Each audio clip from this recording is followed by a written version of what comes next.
Southern Biophiliac Urban Farm. Life and love connect.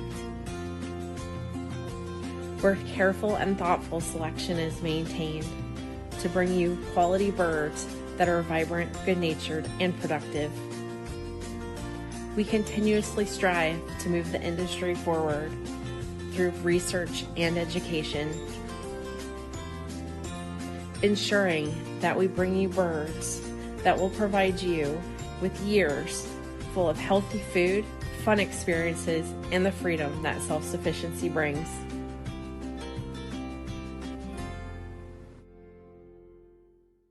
Thieving Otter Farm. We breed for temperament and health and take pride in happy birds with a goal that each generation is better than the last, so that you can be just as proud of our birds as we are.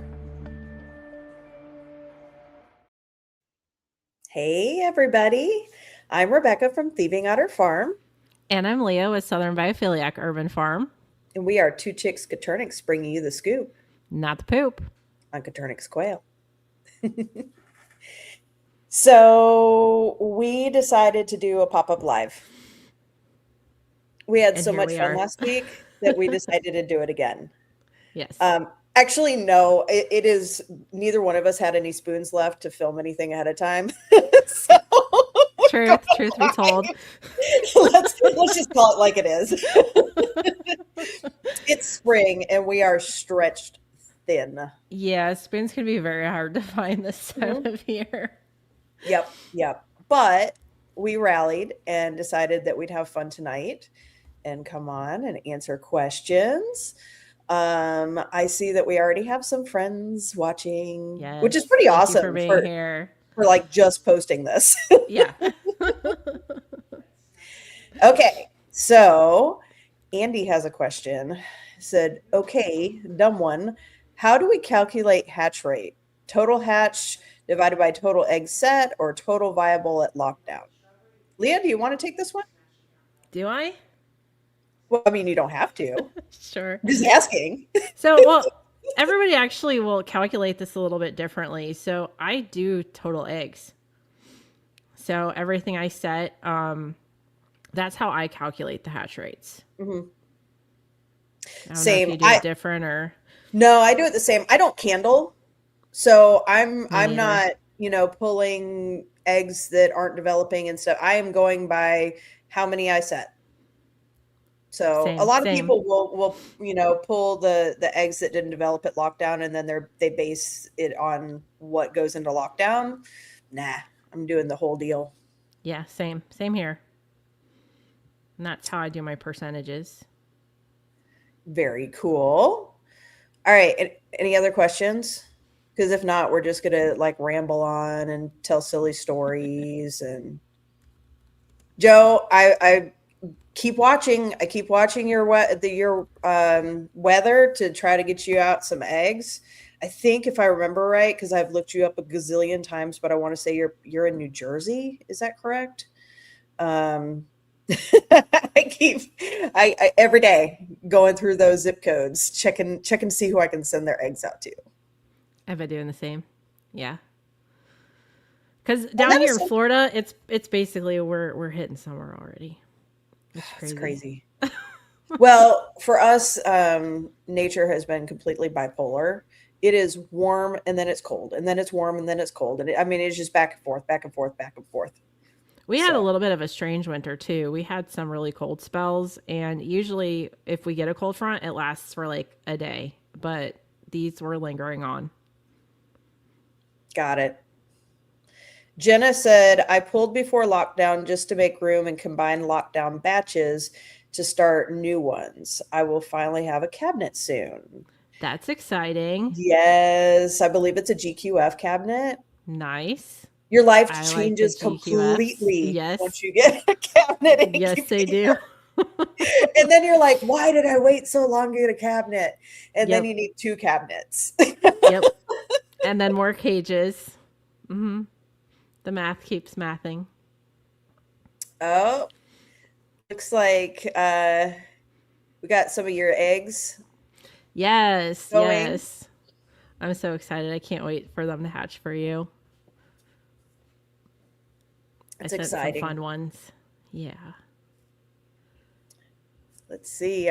I'm excited to start hatching quail for the year. I've hatched my silkies and some chickens out first. The math does keep mathing 100%. It does. Yes, it does. Just Oh, today, I'm like, how many more cages can I pack in here? oh my gosh. Yeah, I actually am about to, I think Sunday, my first chicken chicks of the year go into lockdown. So Mine are the beginning of next week. Yeah. I started with my mop tops. I had already had their breeding group set, like, I don't know, in the fall. And so I was able to, start setting their eggs, but I didn't figure out my Whitney breeding groups until more recently. So they're still kind of getting settled in.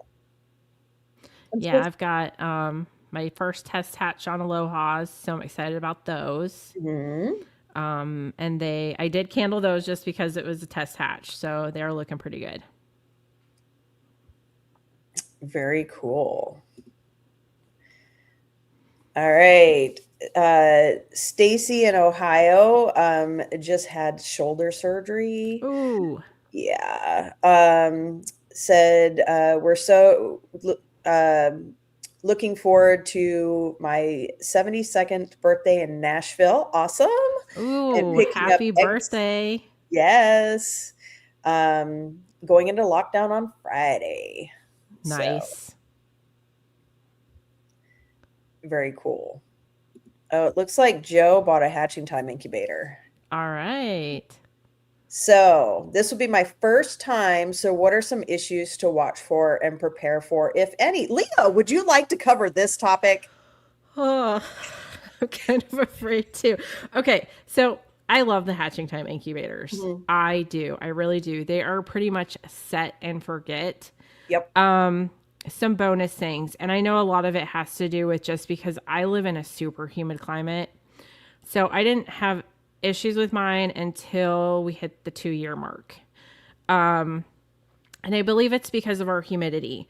So make sure they do come with a backup fuse inside of like the top box on the hatching time. But it's wise to have a little backup fuse just in case because that tiny little chip can alter the function of the entire incubator Hmm. and they can get damaged like with humidity and such. And like I said, it took 2 years for mine to do that, but I'm in a super humid climate. So it affects anything like indoors and outdoors just because we're humid. And then the other thing to do is make sure you're cleaning that fan that's inside really well in between each hatch because you know how dusty quail chicks are. Like it'll that dust will collect on that fan and over time can start like warping the fan. But if you clean it in between each hatch, it'll last you forever. Yeah, I agree. I love my hatching time incubators, but I do find that there are certain parts that you want to have like on hand and ready, because they do fail. Any electrical equipment like that is going to Yeah, have stuff that it'll stops happen. And working. then they have these little they're the humidity sensor chips. Mhm. There's one on the outside of the incubator and one on the inside of the incubator. I would have a backup for those two. I also would add in on that the little humidifiers and Yes. the discs that go in the humidifiers because okay, you're supposed to use distilled water in them and I don't. And so you get like sediment buildup, not sediment. Help me out, Leah. Mineral buildup. There we go Yes. on those little discs and then they stop working. If you use distilled water, it's not going to happen. But I always keep at least one extra humidifier and some extra discs. And then I hope we're not scaring you to death. No. I No, it's not that bad. It's it's really not not that it's bad. not. It's just good, like, to be prepared because I have had the worst case scenarios happen and did not have a backup. Yeah, And it's unfortunately, bad things happen when you don't have a backup. exactly. It's always good to be prepared and then you can just switch it over. The good news is that if something happens, you have time. Those incubators are so well insulated. I've had my go out I've for like had them 8 out hours. over 24 hours and still was able to get Yeah. some to hatch. Yeah, They're absolutely. pretty So resilient little guys. yeah, so I don't want to scare you or anything. And our incubators, I mean, I think I can speak for you on this, Leah. My incubator runs 24/7, never shuts off. 24/7. Yeah, Yes. we're not giving them breaks. I mean, like constantly running. So for you to get like 2 years constantly running in a humid environment, that's Is pretty good. excellent. Yeah, Yeah, it's excellent. Yep. you know, I But don't think that my fan next to our bed has run 2 years. I don't think it could make it that long straight. So right. Yeah, I mean, no matter, it's just like wear on tear on everything. Like, no matter how long you use it, things break down at some point, wear down at some point. So yeah, yep. this comes with time. Okay, let's see. Oh, we got some progressive Sweet. pied hatching. Hatched They're today. so much fun. So much fun. Okay, you guys, the progressive pied. Let's talk about those for a second because they're they're my passion right now. They're, I think, just one of the coolest little birds. Okay, so let's talk about progressive pied and what they are. And we do have an entire show on them. Yes, we do. But the name says it all. Okay. Pied is the name for any white, feathering white gene. And the progressive comes from these chicks hatch like normal color, no Hmm. white on them. And then as they grow, as they age, they progressively get white and more white and more white and more. They're like And color the thing TV is, like, channels. you're not going to know, like, how much white's going to be on them.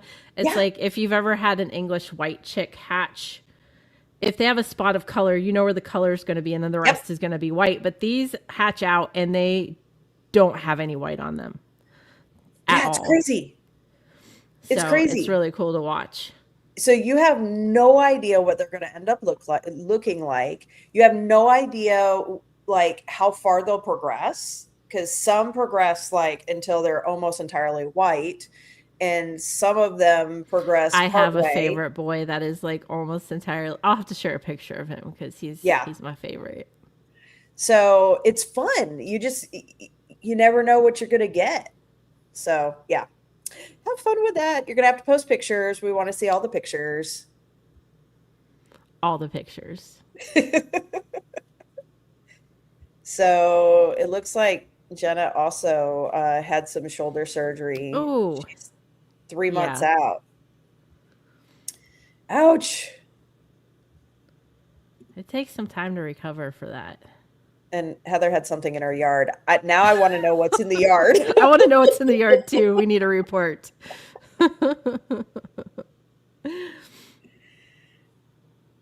Hello, Emily. Glad you made it too. I'm just throwing these up here, Leah. Feel free to Yeah, read you're some or good. throw some up yourself or whatever. You are good. Oh, Christine's That got one's for you, Rebecca. So 10 more blue pansy eggs in with this hatch. They've been such beauties. You are very, very welcome. I hope you run with that project and do something awesome with them. I love blue on everything. You know that though. Hmm. All right. Joe's now prepared. Yes. It's, trust me, I've not been prepared and it has not gone in my favor, so it's definitely better to be prepared. And Heather says, I need blue pansy in my life. They're pretty. They are very pretty. That they are. Have you seen the blue ginger pansies yet? No. Is that a project you've been working on? I might have a few. You'll They're have to really pretty. share. They're really pretty. Okay, so let's talk about that for a second. If you, making for those of you who don't know quail genetics inside and out like we do, blue ginger pansy is a pretty big feat because you have okay, ginger is a Yeah, so sex yeah, link. you have to have it because it's sex linked. So you have to have Yeah. the male's got to have 2 copies. Your girls have to have one. Yep, sex link recessive gene, and then pansy, 2 copies of pansy, uh-huh. And then your blue, 1 copy of blue. yeah. Yeah, that's a lot. It's fun to play around and see like how things turn out just because I'm curious. Yeah. Oh, yeah, I do that all the time. I probably have 15 different projects going on right now just because I want to see either if I can or what it looks like. Yeah, and then there's always the few that you're like you think it's gonna look really cool, and then it doesn't. Yeah, I've been disappointed a few times. Yeah, same. Sup, quail pussy? Hey, Susanna.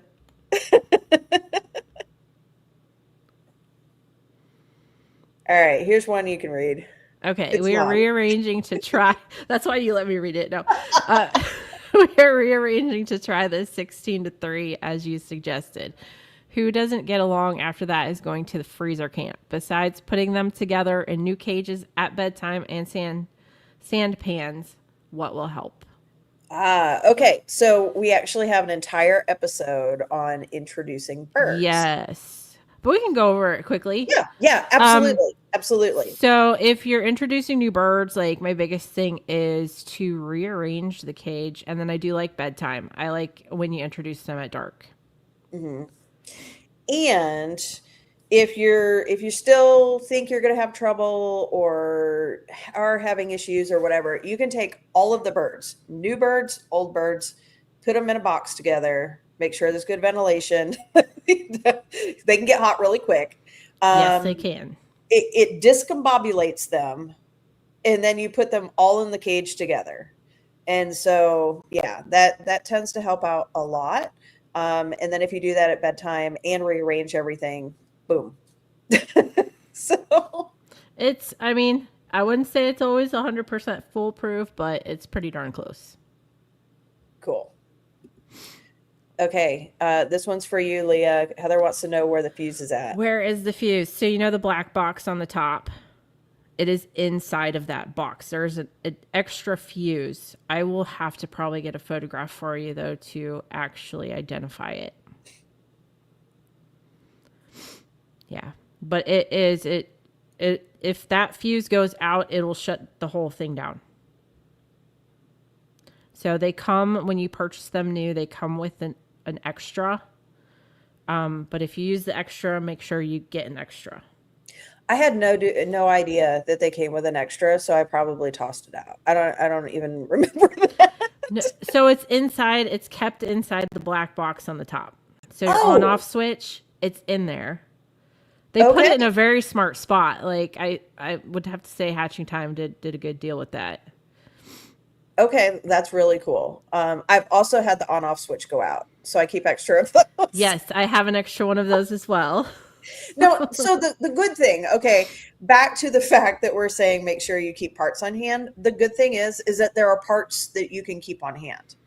Yeah, they're Like, small and you tuck them away, and if you need them, it's yeah, good to have. It's just like, it's good to have a first aid kit and, you know, anything. It's good to have anything on hand. yes. And I love the fact that you can buy the parts and keep them on hand versus, them going, "Oops, sorry, you broke it, got to buy a new one." Like there are parts and you can replace Right. it, and I've replaced it. I mean, if I can replace it and I'm not a technical person, anybody can. Yeah, or I ask my son to do it. That's usually what happens. But Yeah. yeah, like, here, go fix this. Here's the piece. Ah, Donna's P is in the house. Hello. Okay, if I remember right, Donis P is, I can't remember which island. It's an island in the Caribbean somewhere. Is it Puerto Rico? I think so. Forgive me if I'm wrong. Okay. Christine's pretty excited about the blue ginger pansies. Yeah. We need to see pictures. I might have sent her some. Oh. Yep, we need to see pictures. Okay, so let's talk about this. Do blue pansy breed true? So they breed, well, okay. They do, but they don't. It depends. It depends on which phenotype you like. It depends on if you like one copy of blue or 2 copies of blue. Yeah, so blue is fun. I like blue because you can breed blue to blue and not, go into the issues that you get with breeding Andalusians and silvers together. And they are gray toned, as are the other varieties.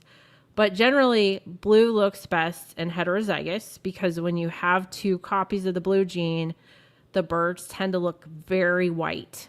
Mm. And sometimes you'll see some of the patterning, but it's so minimal. Yep. Have you ever had any trouble with homozygous blue? I have not. Okay. Maybe I'm the only person that has, I mean, it's not like the issues that you have with silver and Andalusian, but I find that homozygous blue tends to produce slightly smaller birds and birds that are just not as vigorous. I have not had that issue yet. Interesting. Okay, so I need you to send me your blue line because maybe it's just my blue line. I just keep everything in heterozygous, so I don't have that problem. I like to try to keep homozygous males if they're nice, and then put them over non-blue hens, just so that there's a bigger, hatch of blues. Got it. Donis P helping us rally the likes.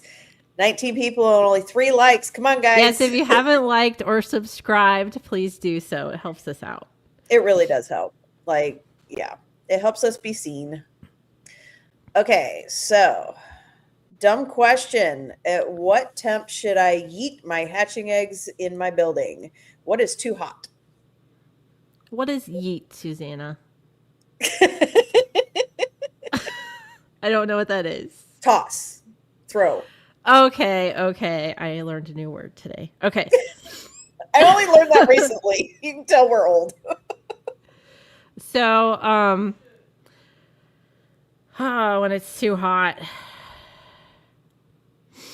So I would say if they're sitting out there for a long period of time, over 90, I would probably toss them. Oh no, during the summers we pull ours fast. Mm-hmm. We pull them quick. We don't leave it. If anything that's left out, it gets tossed. And it also kind of depends on if you're hatching yourself or if you're shipping. Yeah, it does. If I'm hatching myself, I'll keep everything because I kind of sometimes I want to see how things work out.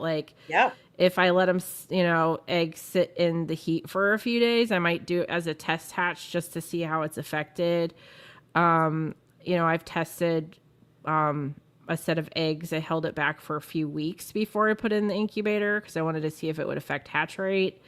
There's a lot of different things that I've done with my own eggs, but yeah, if it's something is shipping out, I'm very picky about that.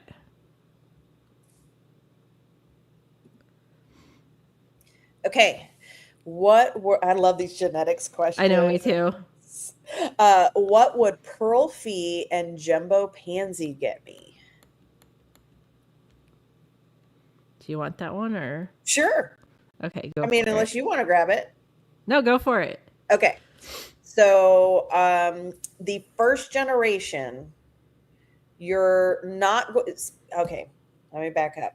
Pansy is arguably recessive. and I say arguably because some people say they can see it in when there's only one copy, and most people can't. Um, is there a little bit of pattern change? Sure, but it's so little that you could probably confuse it with some other stuff too. So when you first breed Pearl Fee to Pansy, they're not going to show Pansy at all. Okay. And then your Pearl Fee, it's going to depend on if they have one copy of the gene or two copies of the gene. If they have two copies of the gene, then every one of the offspring is going to inherit one copy from that parent. So they're going to look like Italian, which is one copy of fawn. Pearl Fee is fawn plus fee. So they're going to look Italian with one copy of fee. So they're going to look kind of like a lightened color Italian. And then have one copy of Pansy in there, which might change their pattern a wee bit. Now, if they only have one copy of fawn in that Pearl Fee, then half of the offspring are going to inherit that copy. So they're going to look like what I just described. And the other half are not going to inherit fawn. So they're going to look like a Falb Fee, which is Fee on Pharaoh, but with only one copy of Fee. How did I do there, Leah? Did that sound like totally? What, can you break it down any easier? I need a square. I need to write it out. Like I do. I think we need a whiteboard so we can write some things out sometimes. Yeah. No, but I'm following. So basically, the chicks, if we wanted to like really bring it down to like just what they're going to look like, if your Pearl Fee have two copies of the gene, all of your chicks are going to look like, how would you describe fawn het fee, Leah? Fawn het fee? They're going to look like Italians, but yeah, they look like Italians, but they're not super white. Like some of that color bleeds through. Yeah. But they will be more on the whiter side. And then if your Pearl Fees only have one copy of fawn, then you're going to have exactly what we just said. And you're going to have some that are going to look Pharaoh, but kind of a little bit more grayscale, kind of brownish. Yeah. Mm-hmm. Red. Yeah. It'll like remove some of the color, but not all of it. Yes. That was a hard one, but so our friend Donis is in Haiti. Okay, very sorry. I knew that you were someplace really cool like that. Actually, really warm, but it's warm like me down here. Okay, so suppose we shouldn't shake the box up. Thank you. We will add the box trick. Keep my egg order on hold, and we will be there to get them when I'm healed up. No hurry at all. I'll hold your order as long as you need. And yeah, don't shake the box. Yeah, don't shake the box. Oh. Heather had a coyote. Actually, we recently had a couple coyotes lingering around this past week. Wow. So it tells you spring is in the air. They are looking for food. Yep. This is a good time to remind people to watch our episode on predators. Yes. Because this is baby season. Spring is baby season, and there are parents that are out hunting day and night to feed hungry babies. Mm-hmm. So a lot of people this time of year want to trap or unalive wildlife, but that means that there's babies that are going to, perish slowly. It's not very nice. And they are important for the environment and the food system and all those things. They keep other, animals in check that we don't want to overpopulate either. So it's best if you can try to work alongside them. Yep. It's usually always a way around it. Yep. Okay. So I'm going to tell a little story because I like to tell stories. So, When we moved in here to this house, we bought a bunch of chickens, and we thought that field fence with squares that are like this big would be plenty fine to keep coyotes and foxes and neighbor dogs out. No, foxes promptly got in, and they were like, Yeah, "Thank you for this easy meal," and so we upped our predator proofing, and we added electric fencing and additional fencing and stuff like that. Now the cool thing is that these foxes ended up building a den in the dirt floor of one of our buildings, and they kicked the groundhog out. There was a groundhog, or if you're from up north, they're called woodchucks. But they kicked the groundhog out of their home and took over that den, and we had baby foxes playing in our driveway. And it was the most magical, wonderful, amazing thing that I've ever experienced. Okay. So we really, really, really, really, really liked our foxes and would look forward to them showing up. And one cool thing about foxes is they switch dens. So they will know where multiple dens are at. And when they kind of tap out the food in an area, or if they have parasites, like fleas or anything like that, and they start getting a little, itchy, they'll move to a new spot and take up residence. So that's like cool. just one day we'll have foxes. It's so cool. Okay. So the moral of the story, at some point, either the foxes moved on or one of our neighbors decided to dispense with the foxes, and we didn't have foxes anymore. And all of a sudden, like within a few months, we had squirrels eating our deck, like eating the wood on our deck. We had more rabbits in our garden than I have ever seen in my entire life. We suddenly had snakes everywhere. We had mice, moles, and rats. It was insane. I had no idea Yeah. what the consequence of not having foxes was, and what the Yeah, it shows like benefit how of quick, having how them. easily the imbalance. Yeah. Yeah. So we're like, please come back, foxes, please. Right. So, okay. Anyway, we can move on from that.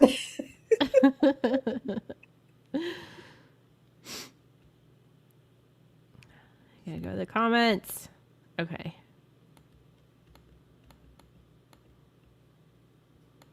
Let's see. Susanna. Got a new evaporative cooler for 160. It works worse than my DIY fire hazard one. It works worse? DIY fire hazard one. That's kind of scary if you purchase it and it's worse than the one that you did. But it's interesting. I'd like to hear more. Is it possible to make yours a little less fire hazardy? I hope so. Heather asks, I need blue pansy and calico fee, but no one has calico fee on their website. Heather, just contact one of us. Yeah. I have a collection. Sometimes there's stuff that's not on the websites that Yeah. is available. So Uh-huh. Any of our followers, just hit us up and see if there's anything off the menu that you're looking for. We may have it, I will say sometimes it's a project, and we don't always want to release that early, but for me, if I have it, yeah, be happy to share. same. I definitely like to share when I can. They're just like, when something's not like on the website, it's just because usually it's not exactly where I want it at yet, or I don't have the quantity yet. But yeah, there's stuff there. Exactly. If you're willing to work with it a little bit. Mm-hmm. Okay. Let's see, Susanna. To Heather. Southwest Game Birds has breeding groups available for purchase. Can take 2 to 3 months according to the website. Yes, they do. Awesome.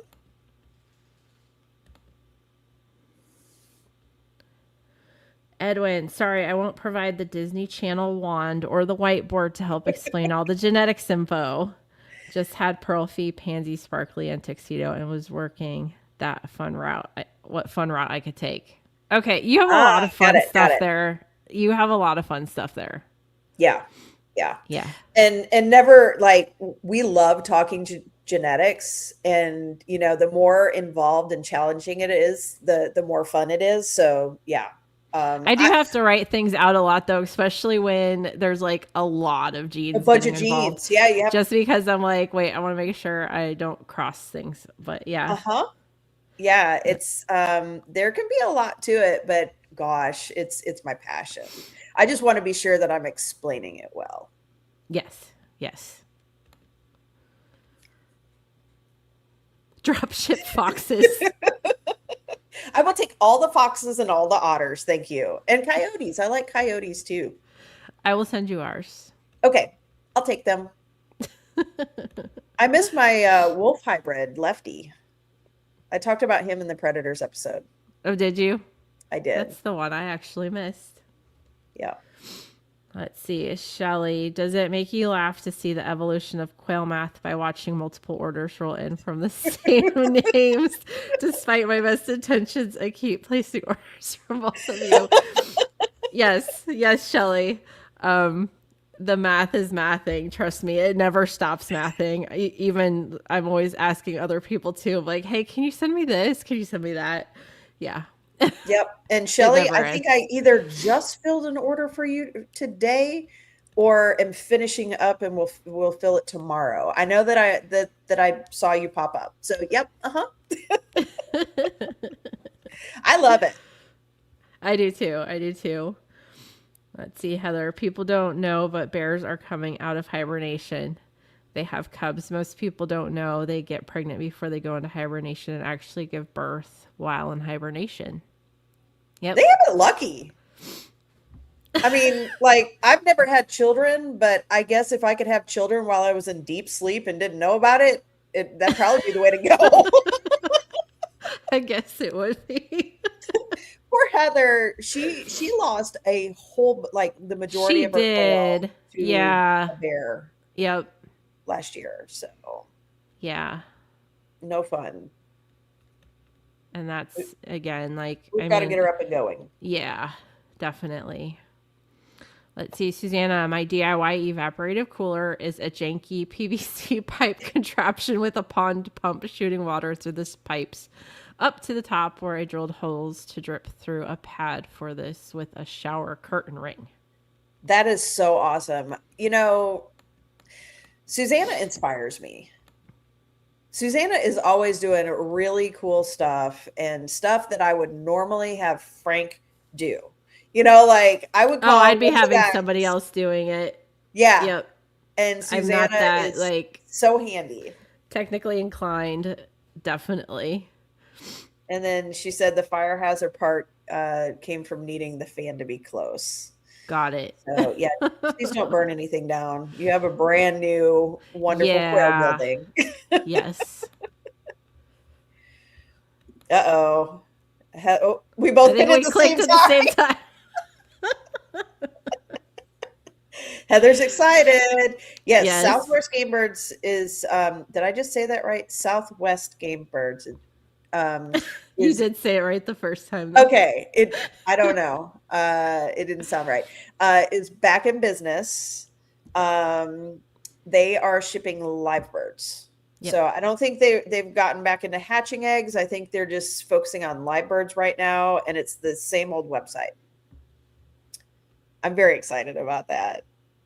I'm so happy to have Michael back in the game. Shelly, you have a friend. So guilty of the multiple orders. Yes. See, Jenna, you can sign up as a release site for rehab foxes. Yep. Okay. That's what you have to do tonight, Rebecca. Yep. Yeah. Oh, the wildlife rehabbers know me very well. Uh-huh. Are they going to drop the foxes at your house? Probably not, because we have an airsoft field behind us, and so it makes Aw. it not as like rehabbers are not as excited about dropping off foxes right there. But I think they're back. I saw some prints the other day, so I think they disperse from other We need areas. video footage once you Okay, spot them. okay, Yeah. will do. Bliss says, how big are the rock cough pansies? It depends. It does depend. So, do you want this one or do you want me to take it? It depends on your line. So, and there are, multiple colors coming out of the rock coughs.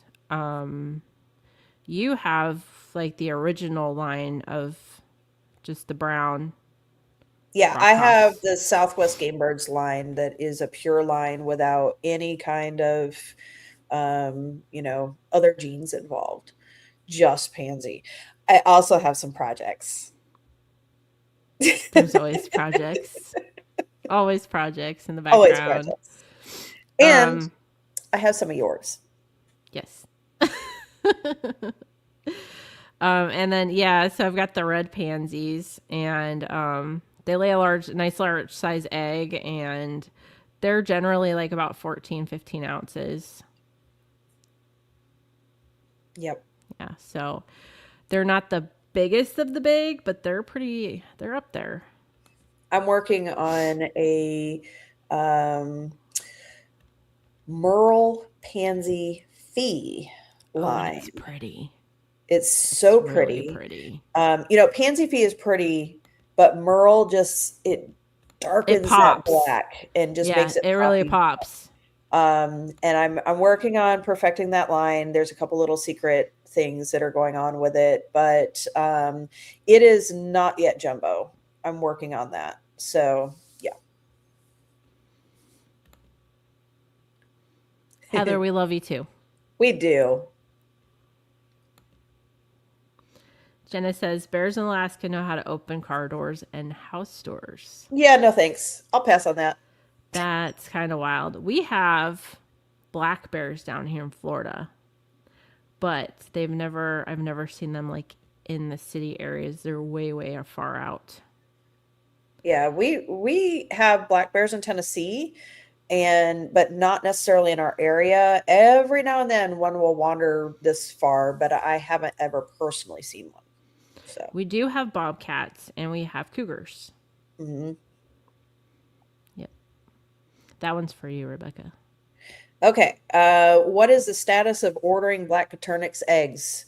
They're on the website. How long it takes you to get them kind of depends on where you're at. I have quite a few outstanding orders for those right now. But right now it's so cold in so much of the US, I'm only shipping to warmer areas.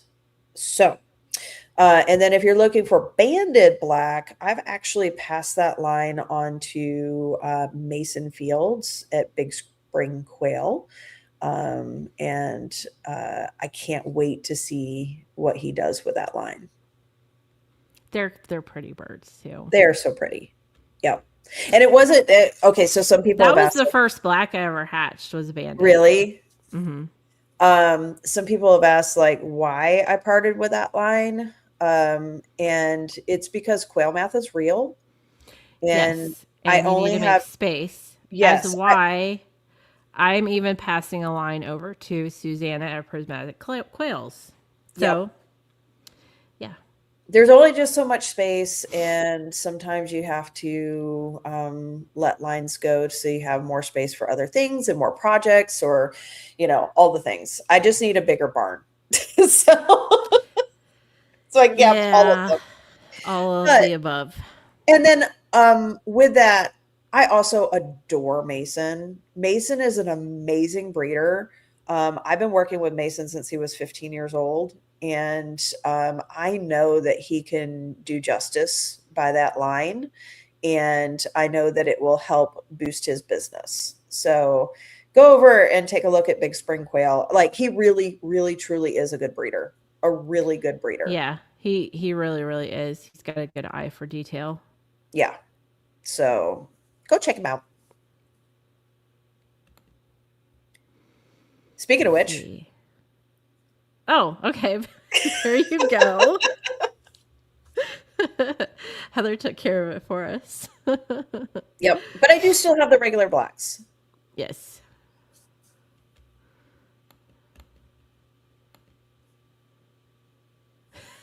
Just to take my money.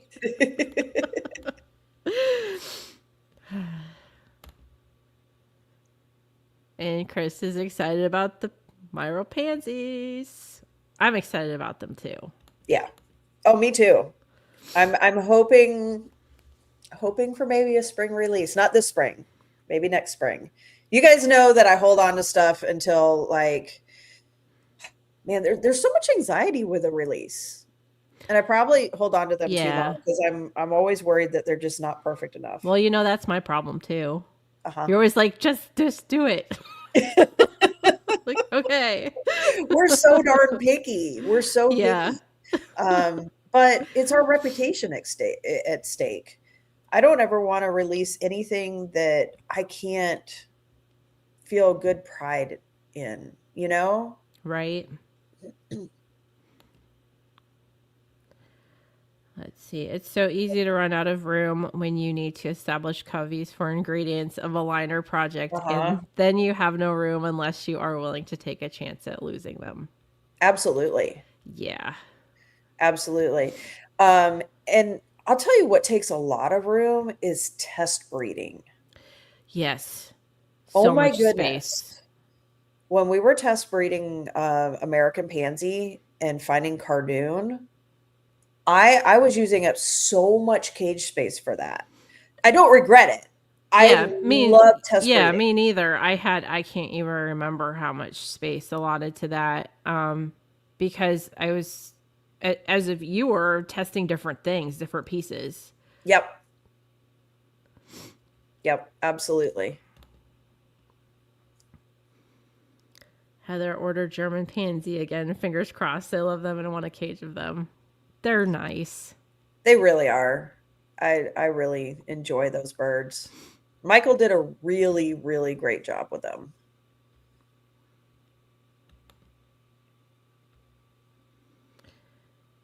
Jenna says, you being a perfectionist is part of why people are willing to wait for your birds, even if it's a year. And it's very much appreciated. We appreciate the Yes. patience. Yeah, because we definitely want to get good stuff out to all of you. Yep. Heather is in Black Bear Country. Yep. Susanna says, I have a whole GQF brooder without heater. That is nothing more than a test breed cage for roosters I have no hens for yet. Yep. Yeah, I got a few. I've got a few bachelor pads that are, yeah, on standby. So my problem, Susanna, is that I do the same thing. I have a whole non-heated GQ uprooter that I throw boys in, and then I forget what I've put in there because there's so many. It's it is a project of this, or I might need an extra of that, or you look cute and I don't want to cull you, but I don't really need you, and I put them all in this GQ uprooter, and then after a while they've mated each other.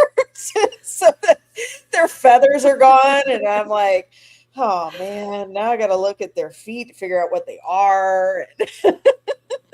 That's where web clipping comes in handy. Yep. Let's see. And yes, Heather, Mason's got the banded blacks. Yep. Yeah, but I have a couple bachelor pads with backups or test boys that need to be tested, or yeah, they're too cute. I just can't let them go. Yep. Looks like you have another one there, Leah, for you. For me, Yep. did I miss it? Let's see. Favorite Jumbo Ginger Pearl will be so awesome this summer. Yes, that's one of my favorite lines. Like they They're came so together pretty. so well. Yeah, I was really, really excited about those. And Joe says, what are good enrichments other than sand for them? I have outdoor off the ground cages. So there's like little toys. There's like pecking stones. Um, if you want to as a treat every so often, you can give them fresh greens. They like that kind of stuff.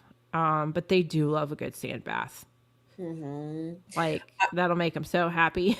I have invested some time in researching cool ways, cool things for enrichment. And I have those on my website. So, some new stuff this year. I've got these little baskets that you can put fruits and vegetables and stuff in and hang them so that they can peck the stuff out. It works for millet too. It's kind of cool to put in there. I have these skewers that you can put fruits and vegetables and other things on the skewer and then hang it. And then the pecking stones and cuttlebone, like hanging toys. So lots of cool stuff. Yeah, they'll keep them busy too. Yep. And you can do hides. You Yep, know, if they it's a like ground that kind of cage, stuff. do Yep. hides, and even mine have fun in straw or hay or anything like that. Alfalfa is really good for poultry. So you could do a little bit Yes. of alfalfa. Yeah. Yeah, I'll get alfalfa hay and just throw them some and they play in it and chew Yeah. on it and yeah, go to town. Let's see, Jenna, I'm building a whole side yard enclosure for meat birds. I also keep my bachelors in a bottom cages with no added light. They get fat and stay calm. Yep. Yeah, that's true about the light. Absolutely. Let's see, Joe. They have sand bath locations in the cages now. Don't worry. Good. Let's see, Shelly. I toe punched my chicken chicks projects and it's a lifesaver. What tool do you use on quail chicks? They are just so small. So I have used two different things. I've used a very tiny set of scissors, or I've used cuticle clippers. Yeah. The cuticle clippers is what I use. Super easy.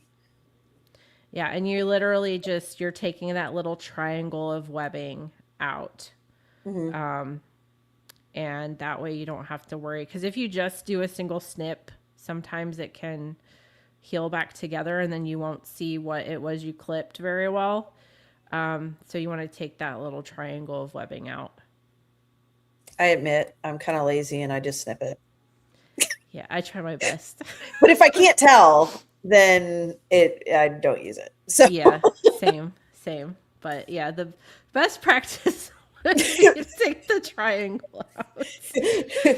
do as Leah says, not as I do. Right? Yeah, but if one like if something even for me, sometimes I don't do a good job on the clipping, and if I don't know like if I can't 100% be like this is what it is, Yeah. it goes elsewhere. I won't Yeah. use it. I'll admit that when I sell assorted live birds, sometimes they are project birds that I'm like, you know what? I A don't know what that lot is. of my well, but a lot of my live birds end up being project birds. Yeah. Yeah, Yep. yeah. Yeah. Assorted live birds are fun. That you never know what you're going to get from those. It's like Because, getting a box of chocolates. yep. Yeah, It's a good way to get something, a little project we're working on. yeah. Let's see. I think that's it for questions. I think so. And we're pretty close to a full hour. Leah, Yeah. do you have anything else that you want to, anything you're working on or stories or anything you want to Oh add boy, before we get off of here? we'll need a whole other show. But guess what? We'll Well, have one. you just had a fun weekend. Do you want to tell us about your weekend? We did, and I'm still recovering. And I'd want to know if you all would actually want a show on doing like farmers markets and vending type of thing. We've been doing them for a few years. I took time off of them last year because when we had the hurricanes come through, we were just spring was too crazy getting ready for everything. But I thought that could be a fun show topic. I think so. I want to hear about it. Yeah, it was a lot of fun. There's a lot of prep that goes into it, but the thing I love most about doing those types of events is actually seeing and speaking to everybody in person and face to face. And educating is a lot of fun. So it sounds like Jenna's interested in hearing about that. Awesome. And Nightbot hollered at her. So for those of you who don't know, that is a an AI thing that helps, run stuff. We're not yelling at you, We Jenna. didn't do it, I promise. Nightbot gets a little carried away. So yeah, I think we need to do a show on that. Jenna says she's gonna be doing 2 per week this summer. That is so That's awesome. awesome. Yeah, that's awesome. Yeah, maybe our next show we can talk about that. Yeah. Because there's a lot, like it can be overwhelming when you do go to do your first, like, farmers market or even educational event. There's a lot of like little pieces, but if you've got everything, you get it all together, it can run really smooth, and they are so much fun, like so much fun. I love talking to people, you know. Yeah. I, And I the interesting thing about like the events and the live events is you um the majority of people you're going to talk to and meet will come back to you after. So you're going to be making a lot of connections, and then they're going to be returning to you in a couple of weeks. yeah, that's really awesome. So, should I talk about my project that's going on? Why not? Okay. So, fun thing, and this has been in the works for a long time. Um, for those of you who have never been to our farm, we share a driveway with a house that sits in front of us. And we are in the process of purchasing that house, and we're going to turn it into an Airbnb. Now, that's cool in itself. I mean, it's a new venture. But we're going to be offering quail camp. So you can actually come stay at the Airbnb. And because we have to be careful about biosecurity, the first 72 hours, you're, excuse me, going to have to stay over there, or, we're we're halfway between Nashville and Bowling Green. There's all kinds of stuff to do, and there's all kinds of really cool stuff at the house. There's a pool and a hot tub, billiards table, all these things. So the first 72 hours you're going to be on your own, and that will basically be a quarantine away from poultry. And then you can come and learn all the things at Thieving Otter Farm. And so you get to stay at a cool place right in our front yard, and come and learn how to do quail. And, And you guys got to see the farm. It's pretty cool. chickens, emu. I can show you snakes if you like snakes. You don't have to see the snakes, but we have snakes. So we can do a little reptile show. But yeah, I'm really excited about it. I can't wait to spend time with people. Education is obviously our thing. And so for people to just come, and we can do what you want. You can learn about processing, you can learn about genetics, how to run a quail business, how to pack orders. You can see all the things. All the So, things. and if your kids are bad, we can make them do poop trays. I mean, like, there's all the things. I'm gonna get mine a ticket right now. So be watching for that. I'll make an announcement when we start doing it. We're still in the process of, replacing carpets and painting and making it really fun and cool. But yeah, I'm so excited. I'm excited for you. I think that's gonna be a really fun opportunity for people. Absolutely. I hope people are as excited about it as I am. Susanna says camp poop tray. Awesome. So, well, that brings us to exactly an hour. Yep, pretty cool. It sure does. We did good. We did good. All right, everybody. Thank you so much for joining us. Yes, and make sure to like and subscribe. Also, if you enjoyed this episode, share it with a friend. And we appreciate all of you. It was so much fun to see like some of our longtime followers and friends. Yeah, we In the definitely have to comments. try to do this more often. We do. I love it. Same. All right. Yep. Same. Good night, guys. All right. Bye. Want to continue the conversation and get more education? Come join us over on the Caternix Corner Facebook page, and also check out Terry on the Caternix Corner YouTube channel.